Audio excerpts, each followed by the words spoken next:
പുതിയ പുതിയ കണ്ടുപിടുത്തങ്ങളെ അല്ലെങ്കിൽ പുതിയ പുതിയ ആശയങ്ങളെ അത് ഉൾക്കൊള്ളുവാൻ നമ്മുടെ മനസ്സിനെ വിശാലമാക്കി എടുക്കുക എന്നുള്ളതും അത് നമ്മുടെ കച്ചവടത്തെ ഏത് രീതിയിൽ ഉപയോഗപ്പെടുത്താം എന്നുള്ളതാണ് നമ്മൾ പഠിക്കുന്നത്. കാരണം ഒരു വസ്തുവിൻ്റെ വില നിശ്ചയിക്കാനുള്ള അവകാശം അത് നിർമ്മിക്കുന്ന ആളുകളൊക്കെ കൂടുതൽ അത് വിൽക്കുന്നവൻ്റെ കൈകളിലേക്ക് എത്തിച്ചേരുന്നു എന്ന് പറയുന്ന ഒരു വലിയ ഇതിൻ്റെ പിറകിലുള്ള വലിയൊരു ആശങ്ക പൊതുജനങ്ങളെ കൂടി വഞ്ചിച്ചുകൊണ്ട് ഉള്ളൊരു വ്യാപാരമാണ്. അതിന് വലിയ കമ്പനികളും നിന്ന് കൊടുക്കുന്നു എന്നുള്ളത് വലിയൊരു വിഷമകരമായ ഒരു അവസ്ഥ കൂടി ഉണ്ടാക്കുന്നുണ്ട്.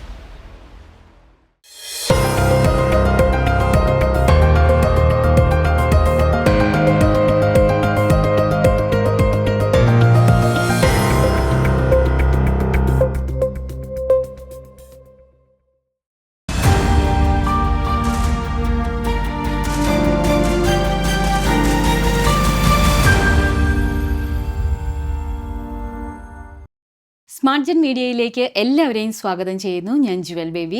നമ്മളിന്ന് ചർച്ച ചെയ്യാൻ പോകുന്നത് നവയുഗ മാധ്യമങ്ങളും ബിസിനസ്സും എന്നുള്ളൊരു ടോപ്പിക്കിനെ കുറിച്ചാണ്. അതിനെക്കുറിച്ച് സംസാരിക്കാനായിട്ട് നമ്മളോടൊപ്പം ഉള്ളത് ശ്രീ ബിജു പൂപ്പത്താണ്. ഓട്ടോമൊബൈൽ സ്പെയർ റീറ്റെയിലേഴ്സ് അസോസിയേഷൻ സംസ്ഥാന പ്രസിഡന്റ്, ASRAയുടെ സംസ്ഥാന പ്രസിഡന്റാണ് അദ്ദേഹം. അപ്പോൾ അദ്ദേഹത്തെ നമുക്ക് സ്വാഗതം ചെയ്യാം. വെൽക്കം. അപ്പോൾ ഈ ഒരു നവയുഗ മാധ്യമങ്ങൾ എത്രത്തോളം ബിസിനസ്സിനെ സ്വാധീനിക്കുന്നുണ്ട്? ആദ്യമേ തന്നെ സ്മാർട്ട് ജെൻ മീഡിയയ്ക്ക് എല്ലാവിധ ആശംസകളും അർപ്പിക്കുകയാണ്. Thank you. നവയുഗ മാധ്യമങ്ങൾ ബിസിനസ്സിനെ സ്വാധീനിക്കുക എന്ന് പറഞ്ഞാൽ ഇപ്പോൾ നമുക്കറിയാം, ലോക വിപണി തന്നെ വിരൽത്തുമ്പിലായിരിക്കുന്നൊരു കാലഘട്ടമാണ്. അപ്പം ഇതിനൊന്നും നമുക്ക് തടഞ്ഞു നിർത്താൻ സാധിക്കുന്നതല്ല. ഒരു ചെറുകിട വ്യാപാരി എന്ന നിലയ്ക്ക് ഒരുപക്ഷെ ഇത്തരത്തിലുള്ള ഒരു വിപണി അവരുടെ കച്ചവടത്തെ ദോഷകരമായിട്ട് ബാധിക്കുന്നൊരു കാര്യമാണ്. പക്ഷേ അതിൻ്റെ സാധ്യതകളെ നമ്മൾ പഠിക്കുക, അല്ലെങ്കിൽ അതിൻ്റെ സാധ്യതകൾ ഉപയോഗപ്പെടുത്തുക എന്നുള്ളതാണ് ഇനിയുള്ള കാലഘട്ടത്തിൽ നമുക്ക് ചെയ്യാൻ കഴിയും. ഇപ്പോൾ വീട്ടിൽ വളർത്തുന്ന ഒരു ചെടി പോലും ലോകത്ത് എവിടേക്കും വിൽക്കാൻ കഴിയുന്ന ഒരവസ്ഥയിലേക്ക് ഈ വിപണി നമ്മളിലേക്ക് തുറന്നു കിട്ടിയിരിക്കുക. ആ അവസരത്തെ നമ്മൾ പ്രയോജനപ്പെടുത്തുക എന്നുള്ളതാണ് നമുക്ക് ചെയ്യാൻ കഴിയുള്ളൂ. കാരണം ഞാൻ നേരത്തെ സൂചിപ്പിച്ച പോലെ പുതിയ പുതിയ കണ്ടുപിടുത്തങ്ങളെ അല്ലെങ്കിൽ പുതിയ പുതിയ ആശയങ്ങളെ അത് ഉൾക്കൊള്ളുവാൻ നമ്മുടെ മനസ്സിനെ വിശാലമാക്കി എടുക്കുക എന്നുള്ളതും അത് നമ്മുടെ കച്ചവടത്തെ ഏത് രീതിയിൽ ഉപയോഗപ്പെടുത്താം എന്നുള്ളതാണ് നമ്മൾ പഠിക്കേണ്ടത്. അല്ലാതെ അതിന് തടഞ്ഞു നിർത്താൻ നമുക്ക് ഒരിക്കലും സാധിക്കില്ല എന്നുള്ള വസ്തുത ഉൾക്കൊള്ളുക ആണ് നമ്മൾ ആദ്യം ചെയ്യുക. ഇപ്പം ആദ്യം പറഞ്ഞ പോലെ തന്നെ അവനവൻ്റെ വീട്ടുമുറ്റത്തുള്ള ഒരു ചെടിയെ തന്നെ ഒരു വിപണിയുടെ ഒരു കേന്ദ്രമാക്കിയിട്ട്, അല്ലെങ്കിൽ അതിനെ എങ്ങനെ വിപണനം ചെയ്യാം എന്നുള്ളതൊരു വലിയൊരു ചോദ്യമാണ് മറ്റുള്ളവർക്ക് മുന്നിലേക്ക് ഇടുന്നത്. കാരണം എന്ത് ചെയ്യാൻ പറ്റും ഈ ഒരു കാലഘട്ടത്തിൽ എന്ന് ആലോചിച്ചിരിക്കുന്നതിനേക്കാൾ എനിക്ക് എന്ത് ചെയ്യാം എന്ന് ആലോചിക്കുന്നതായിരിക്കും ഏറ്റവും നല്ലത്. അപ്പോൾ ഈ പറയുന്ന പോലെ ഈ റീറ്റെയിലേഴ്സ് അസോസിയേഷൻ്റെ ഒക്കെ പ്രസിഡന്റ് ആയിരിക്കുന്ന സമയത്ത് നിരവധി പരാതികൾ വരുമല്ലോ. ഇപ്പോൾ ഈ നവയുഗ മാധ്യമങ്ങൾ മൂലം നിങ്ങൾ നേരിടുന്ന പ്രശ്നങ്ങൾ എന്തെങ്കിലും ഉണ്ടോ? തീർച്ചയായിട്ടും. കാരണം ഇന്ന് ഞാൻ പറഞ്ഞതുപോലെ വിപണി വലുതാകുമ്പോൾ വിപണിയിലേക്ക് കടന്നു വരുന്ന വലിയ ഭീമന്മാർ, ഇപ്പോൾ നമുക്കെല്ലാവർക്കും അറിയാം, വലിയ ഭീമന്മാർ, ആഗോള ഭീമന്മാരാണ് വിപണിയെ ഇന്ന് ഭരിക്കുന്നത്. അവരാണ് ഇന്നത്തെ ഒരു വസ്തുവിൻ്റെ അല്ലെങ്കിൽ ഒരു സാധനത്തിൻ്റെ വില നിശ്ചയിക്കുന്നത് പോലും അവരിലേക്ക് ചുരുങ്ങിയിരിക്കുന്ന ഒരവസ്ഥയുണ്ട്. അത് നമ്മൾ ശരിയായ രീതിയിൽ പറഞ്ഞ ഒരു കച്ചവടത്തെ അല്ലെങ്കിൽ നമ്മുടെ സാമ്പത്തിക വ്യവസ്ഥയെ തന്നെ അതൊരു പ്രതികൂലമായി ബാധിക്കുന്ന ഒരവസ്ഥ നിലവിലുണ്ട്. കാരണം ഒരു വസ്തുവിൻ്റെ വില നിശ്ചയിക്കാനുള്ള അവകാശം അത് നിർമ്മിക്കുന്ന ആളുകളൊക്കെ കൂടുതൽ അത് വിൽക്കുന്നവൻ്റെ കൈകളിലേക്ക് എത്തിച്ചേരുന്നു എന്ന് പറയുന്ന ഒരു വലിയ ഇതിൻ്റെ പിറകിലുള്ള വലിയൊരു ആശങ്ക അത് നമ്മുടെ എല്ലാവരിലും ഉണ്ട്. ഒരു ചെറുകിട വ്യാപാരിക്ക് ഒരിക്കൽ പോലും ചെയ്യാൻ കഴിയാത്ത അല്ലെങ്കിൽ കൊടുക്കാൻ കഴിയാത്തത്ര ചുരുങ്ങിയ വിലയ്ക്ക് ഒരു പക്ഷേ ചുരുക്കം ചില സാധനങ്ങൾ വിപണിയിൽ വിറ്റുകൊണ്ട് ഇത് മുഴുവൻ ഞങ്ങൾ വില കുറച്ച് വിൽക്കുന്ന ആളുകളാണെന്ന ഒരു തെറ്റിദ്ധാരണ പരത്തിക്കൊണ്ട് ആണ് ഇന്ന് ഇത്തരം ആഗോള ഭീമന്മാർ വിപണി കീഴടക്കുന്നത്. അതിലൊരുപാട് തട്ടിപ്പുകൾ നടക്കുന്നുണ്ട്. നമ്മൾക്ക് തന്നെ ഒത്തിരി പരാതികൾ ഈ വിഷയത്തിൽ കിട്ടുന്നുണ്ട്. നമ്മളൊരു മൊബൈൽ ആവശ്യപ്പെട്ടുകൊണ്ട് ആയിരക്കണക്കിന് രൂപ അടയ്ക്കുന്നു, ചിലപ്പോൾ തിരിച്ചു വരുമ്പോൾ നമുക്ക് കിട്ടുന്നത് കഷ്ടം കിട്ടുന്നു എന്ന് പറയുന്ന പോലെയുള്ള തട്ടിപ്പുകൾ ഇതിൻ്റെ ഇടയിൽ നടക്കുന്നുണ്ട്. അപ്പോൾ ആ തട്ടിപ്പുകളെ നിയന്ത്രിക്കാൻ ഇപ്പോഴും ഗവൺമെൻറ് തലത്തിൽ അല്ലെങ്കിൽ അതിന് പൂർണ്ണമായി സാധിച്ചിട്ടില്ല എന്നുള്ള വസ്തുത നിലനിൽക്കുന്നുണ്ട്. ഞാൻ നേരത്തെ സൂചിപ്പിച്ചതുപോലെ ഞാനൊരു ഓട്ടോമൊബൈൽ സ്പെയർ പാർട്സുമായി ബന്ധപ്പെട്ട ഒരാളെന്ന നിലയ്ക്ക് ഞാൻ ഉദാഹരണത്തിൽ സൂചിപ്പിക്കുകയാണ്. ഒരു പ്രമുഖ ബ്രാൻഡിൻ്റെ ഹെൽമെറ്റ് ഇന്ന് വിപണിയിൽ കിട്ടുന്ന വിലയിലും ഒരുപാട് താഴ്ത്തി ഓൺലൈനിൽ കിട്ടും.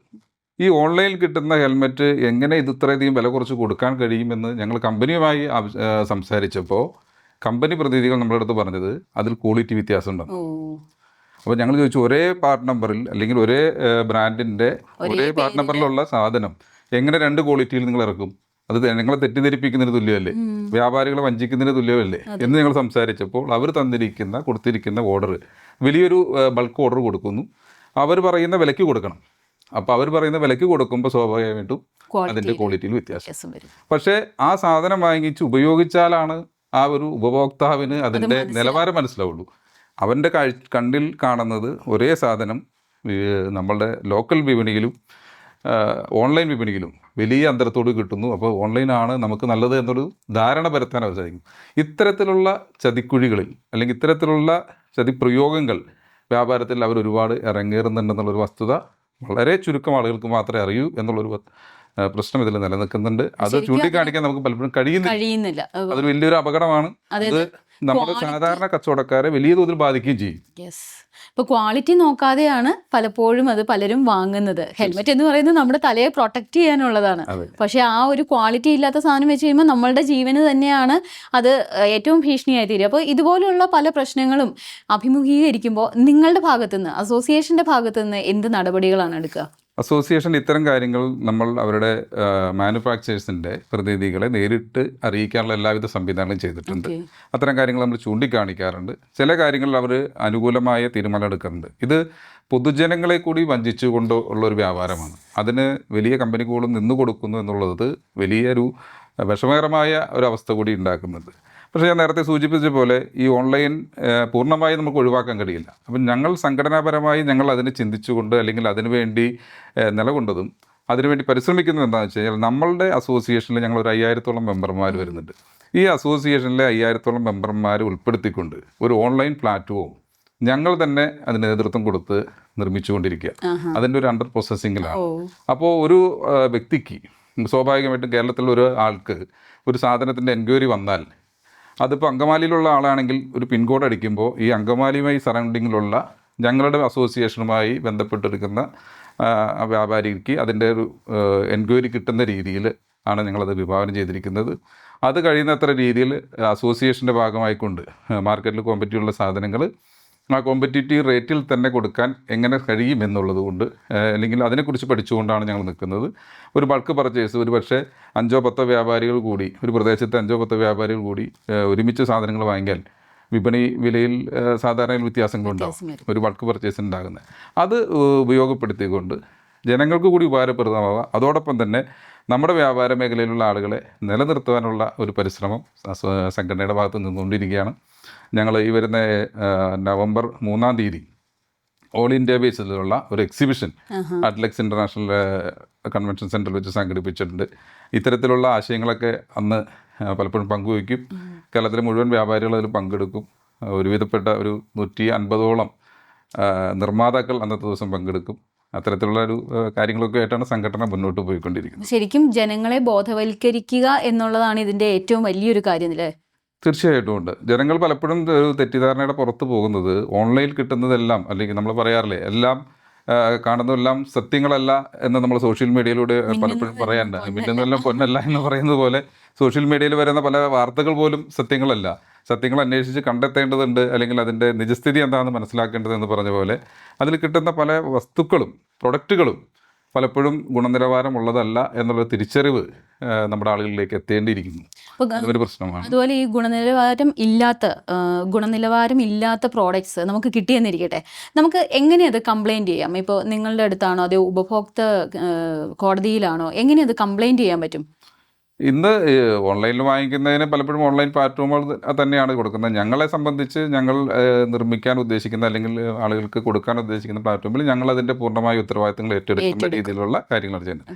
ഇന്ന് പലപ്പോഴും അതിനുള്ള സംവിധാനങ്ങളില്ല.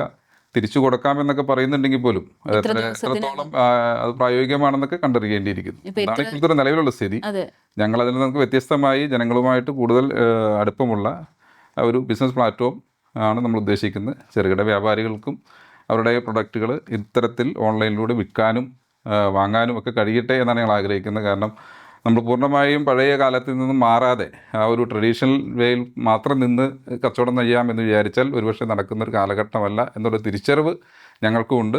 അപ്പോൾ അതുകൊണ്ട് വിശാലമായ ആ ലോകത്തേക്ക് ഞങ്ങളുടെ ആളുകളെയും കൂടി കൈപ്പിടുത്തം നടത്താനുള്ള ഉദ്ദേശത്തോടു കൂടിയാണ് ഞങ്ങൾ മുന്നോട്ട് പോകുന്നത്. ഓക്കെ, അപ്പോൾ അതെന്തായാലും നല്ലൊരു കാര്യം തന്നെയാണ്. കാരണം ജനങ്ങൾക്ക് അറിവ് അവയർനെസ് കൊടുക്കുന്നതിനൊപ്പം തന്നെ അതിനുവേണ്ടി ഒരു നല്ലൊരു പ്ലാറ്റ്ഫോം നിങ്ങൾ ഉണ്ടാക്കുന്നു എന്നറിഞ്ഞാൽ വളരെ സന്തോഷം. എന്തായാലും all the very best wishes ആ ഒരു പ്ലാറ്റ്ഫോമിന്.